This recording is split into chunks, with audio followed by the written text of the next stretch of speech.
Assalamualaikum warahmatullahi wabarakatuh. Perkenalkan, saya Cinta Aurel. Saya Hadiah Kiswa Putri Maharani. Saya Al-Fatih Madani. Saya Ahmad Farhan Saifuddin. Kami dari kelompok 2. Kelompok kami akan menjelaskan reaksi kimia dalam kehidupan sehari-hari, yaitu peristiwa korosi pada paku. Apa sih korosi itu? Definisi: korosi adalah peristiwa kerusakan logam akibat reaksi redoks antara suatu logam dan lingkungannya seperti oksigen dan air. Proses terjadinya korosi. Peristiwa korosi terjadi ketika suatu zat seperti logam terpapar oleh lingkungan dan saling bereaksi sehingga menghasilkan zat baru. Peristiwa korosi berkaitan erat dengan sel volta yang bisa menghasilkan listrik berdasarkan pada reaksi elektrokimia. Selanjutnya, bagaimana sih kaitan korosi dengan sel volta? Yaitu ketika besi atau Fe mengalami kontak langsung dengan oksigen dan air, seperti pada diagram berikut, yaitu ketika tetesan air mengenai besi, terjadi reaksi anoda dan reaksi katoda. Reaksi anoda yaitu Fe menjadi Fe2+ plus 2 elektron min, sedangkan reaksi katodanya yaitu oksigen plus 4H plus 4 elektron min menjadi 2H2O, dan oksigen plus 2H2O plus 4 elektron min menjadi 4OH min. Kemudian, hasil dari oksidasi tersebut akan mengalami kontak dengan lingkungan dan menghasilkan senyawa Fe2+ plus O2 plus H2O menjadi FeO3NH2O, atau biasa juga disebut dengan senyawa karat. Penyebab korosi. Korosi disebabkan oleh beberapa hal. Yang pertama, kadar air. Semakin tinggi kadar air, maka proses korosi semakin cepat terjadi. Yang kedua, zat elektrolit.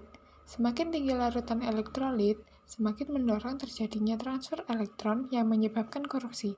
Dan yang ketiga adalah suhu. Suhu yang tinggi juga mempercepat terjadinya korosi. Pada percobaan ini, kami menggunakan paku sebagai objek dengan 4 perlakuan yang berbeda. Yang pertama yaitu kami merendam paku di dalam air dan didapatkan hasil paku yang berkarat. Kemudian pada percobaan yang kedua yaitu kami merendam paku di dalam minyak dan didapatkan hasil paku tidak terdapat karat sama sekali. Kemudian slide berikutnya yaitu reaksi paku di udara terbuka. Seharusnya reaksi paku yang diletakkan pada udara terbuka itu mengalami perkaratan. Tetapi karena beberapa tindakan yang kami lakukan yaitu diletakkan dalam udara yang kering, tidak terdapat karat pada paku. Kemudian percobaan yang keempat yaitu merendam paku di dalam larutan asam bikarbonat atau baking soda.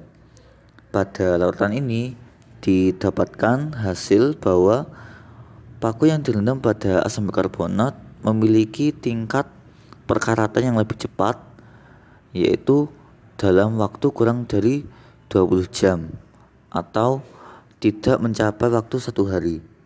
Hasil dari percobaan menggunakan asam bikarbonat yaitu paku menjadi berwarna hitam pekat. Selanjutnya, bagian pembahasan yang pertama, paku dan air. Setelah dilakukan pengamatan pada paku dalam wadah tertutup yang berisi air, diperoleh hasil bahwa paku mulai mengalami perkaratan pada hari kedua. Hal ini dikarenakan paku mengalami kontak langsung dengan air, serta kadar oksigen dalam air tersebut tinggi. Yang kedua, paku dan minyak goreng. Diperoleh hasil bahwa paku dalam wadah yang berisi minyak goreng tidak mengalami perkaratan. Hal ini dikarenakan minyak goreng tidak mengandung oksigen, serta minyak goreng dapat menghambat kontak langsung antara paku dan air dan oksigen. Yang ketiga, paku di udara terbuka. Paku yang diletakkan di udara terbuka juga tidak mengalami perkaratan. Hal ini dikarenakan udara lingkungan cukup kering, sedangkan perkaratan paku terjadi pada udara yang lembab. Yang keempat, paku dalam larutan baking soda.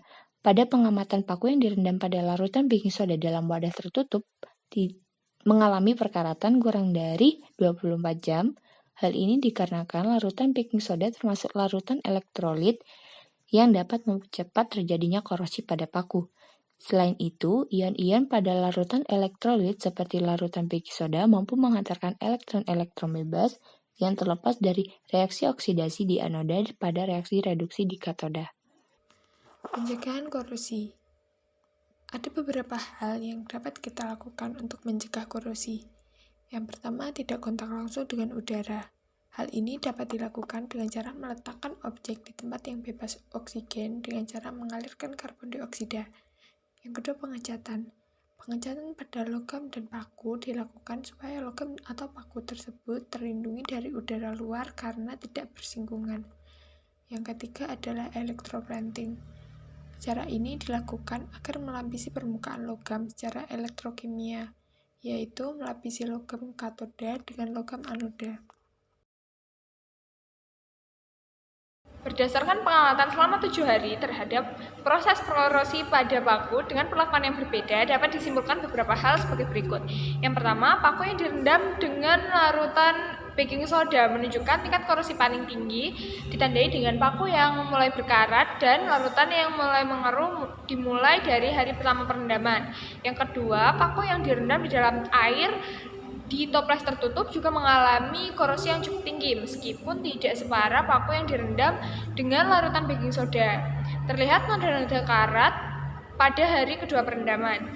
Yang ketiga, paku yang direndam dalam minyak tidak menunjukkan adanya tanda-tanda korosi secara visual sampai hari ke-7 pengamatan. Permukaan masih terlihat bagus dan licin. Yang keempat, paku yang dibiarkan di ruang terbuka tidak mengalami korosi. Hal ini dikarenakan ruangan yang digunakan relatif kering dan tidak lembab. Kondisi paku di hari ke-7 pengamatan pun masih bagus. Dengan demikian, kesimpulan dari hasil pengamatan korosi pada paku selama 7 hari dengan pelakuan yang berbeda-beda, secara keseluruhan semakin basah dan asam media perendaman, maka tingkat korosinya akan semakin tinggi. Sekian yang dapat kami sampaikan. Kurang lebihnya mohon maaf. Wassalamualaikum warahmatullahi wabarakatuh.